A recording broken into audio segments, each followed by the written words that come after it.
So in a recent video, I built an AMD and MSI sponsored PC and was like, hey, I'm gonna give this away to one of you. And that's still happening, but today we're gonna be pimping that PC out for roughly $60 US. And I'm gonna show you how. It's very simple. This is a quick and dirty video. So for starters, here's the PC. Now it looks a little bit different. I actually swapped out the GPU just for the purpose of the video. This is a GTX 1660 for MSI, one of their gaming X cards, simply for aesthetics, just because it's got gunmetal gray and it matches the rest of our system. But the giveaway winner will be getting the original RX 560. Also, if you're curious on how to enter the giveaway, I'll put a link somewhere in the cards. This video is brought to you by ModMic, the modular mic you can fix to any set of headphones for the best of both worlds. High quality voice audio, superb noise cancelling, and the option for wired or wireless models are just a few reasons I've been using their products for years. ModMic is a great no-compromise solution for gamers who care about sound. Click on the link below to learn more. Now you can see here the rig is already pretty attractive. There's nothing hideous about it. So, there's no ketchup and mustard cables. I made sure to get a power supply that had at least flat black cables. All the other elements in the PC are matched pretty nicely, and altogether, it's a fairly handsome rig. Having said that, there are a couple ways that you can easily spice up the look of your build, and of course I say this with a grain of salt because looks are subjective. At the end of this video, once it's all transformed, you might go, Kyle, I kind of like the way it looked before better, and that's perfectly fine. And if I may be so bold as to make a suggestion before getting into the meat of this video, I would hope that before you actually start pimping out the look of your rig, that you're first and foremost satisfied and happy with how it performs. That doesn't mean it has to be like a $3,000 system before you change out the cables, but you should be more or less satisfied with where your system's at functionally before you open your wallet for any cosmetic upgrades. With that said, let's pimp this sucker out. So I've got two basic accessories that we're swapping in today. The first one is a set of cables. This is from Up Here. That's the name of the brand, Up Here. I've featured these several times on the channel in the past. I've worked with them quite extensively. That's a semi-pun, extensions extensively. Anyway, this is only a $30 kit, and it comes with 6 cables, pretty much everything you need to set up the vast majority of PCs. I'm only using 3 cables today though, so I put the other ones aside. The kit comes with a 24-pin ATX cable for your motherboard, an 8-pin EPS 12-volt cable for your CPU,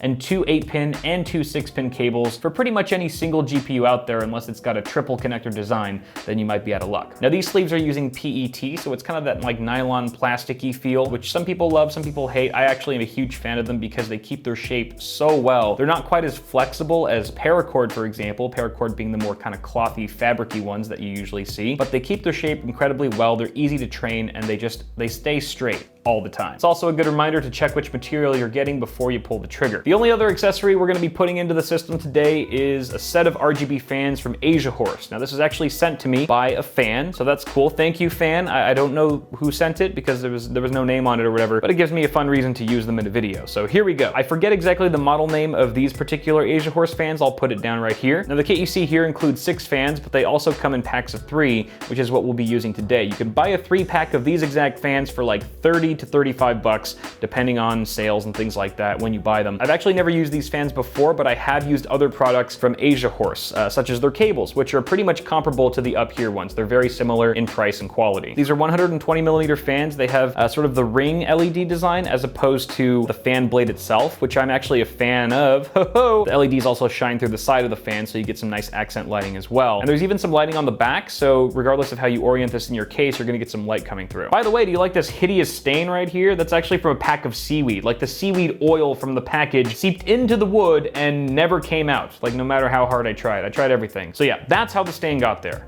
I know that probably wasn't your first guess. Anyway, so if you look at these fans at the end, their connectors are proprietary, which is kind of a bummer. It's a bit of a caveat here. Come on, focus, work with, there it is. So this isn't your mama's PC fan with a 3 or 4 pin connector. You can't connect these to your motherboard unless you had some kind of weird adapter, which I don't think exists. These have to plug directly into the included hub, so that's something to bear in mind. Comes included with a nice little remote, and this is the hub itself. Supports up to 10 fans, which is pretty generous. And it's also got some ports for some LED strips. Comes included with an adhesive pad. Would have loved to see magnet as well, but what can you do? And probably my least favorite part about this entire kit is Molex. Molex, we meet again, I see. Yeah, these things are just annoying. They're old, it's an outdated connector. SATA's way better, it plugs in easier, it's not as finicky, and yada yada yada. So yeah, I mean, right off the bat, there's a couple things I'm not in love with, but you have to remember that this is a fraction of the price of what you would pay for like a pack of premium RGB fans. I think a 3-pack of Corsair L series fans is like over $100. $60. It's absolutely insane. So you do get what you pay for. Last thing to note is that I'm really considering doing like a cheap RGB fan roundup video where I test the performance and the looks and features of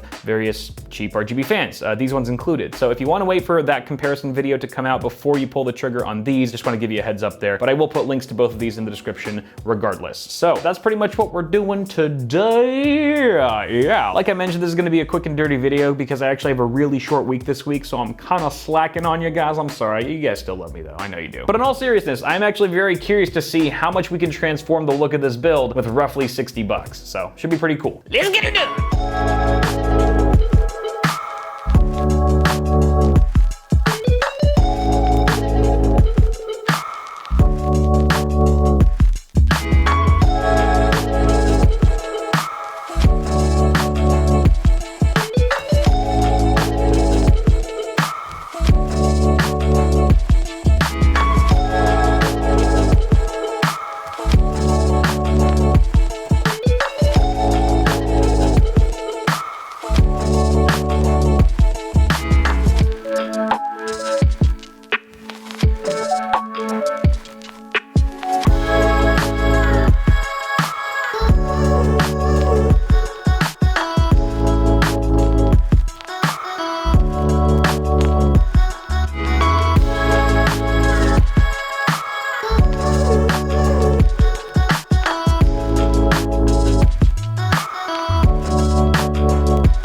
Okay, smoky dokey, the system is officially pimped out. But let's talk about how I went about this because there are multiple ways to approach it. So you can see that I actually swapped out our static pressure optimized fan that came included with the Hyper 212 Black Edition, which was a risky move. I was like, ooh, are the temperatures gonna go up? Because it's just sort of like a basic case fan. But if you see here, I've also replaced the rear stock fan that came with the case with an RGB fan as well. So I took that fan and repositioned it at the front, and now we've got this direct path of airflow, bada bing, bada boom, and I did about 15-20 minutes of Resident Evil 2 with the side panel on, and we're getting around the same or even better temperatures than we were on our 2600, Ryzen 5 2600, overclocked to 4 gigahertz on all cores. Mwah!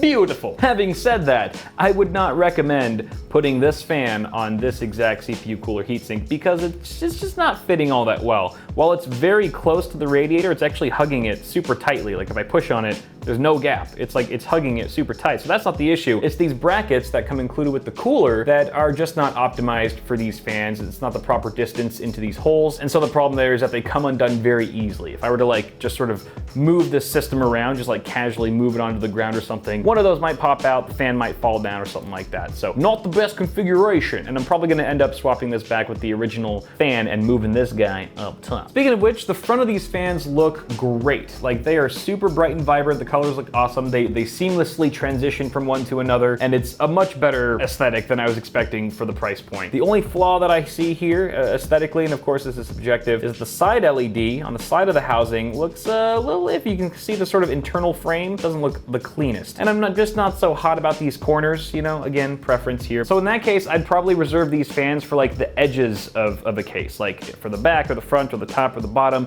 but not necessarily front and center in the middle where you can easily see the sides. Gosh, when did I get so picky? The controller and the hub work nicely. You've got about 100,000 effects to go through. You could do this for 5 minutes straight and not see the same effect twice. It's kind of insane and a little annoying too. If you know what you're looking for, you just have to like keep cycling and sitting there until you get it. So it's a bit of a downside having so many effects, but no real good way to sort through them. That being said, most of them look pretty cool. You know, you've got options to choose from at least. I did not see white though, like just solid static white, because I was looking for that to match our cables here, and there's no white on the controller. Like they've got everything else focused. nice. They've got everything else, but there's no white. Maybe I missed it, but something to keep in mind if you're interested in buying these fans for a white themed PC, maybe that warrants further research. The cables are looking real nice. Like I said, they just have a really good shape to them. They're very cooperative. I probably would have gone with black cables, just all black if this was my personal build, because I think it would match better. And if I was gonna go white, I would probably find other components in the build that had white accents on them to sort of spread that theme around. But all things considered, I think these look a lot nicer than the stock power supply cables, which even though they were black, they were glossy and rubbery and crap. Last thing I'll point out here is that while the system looks very nice, they do have a saying in this world that says,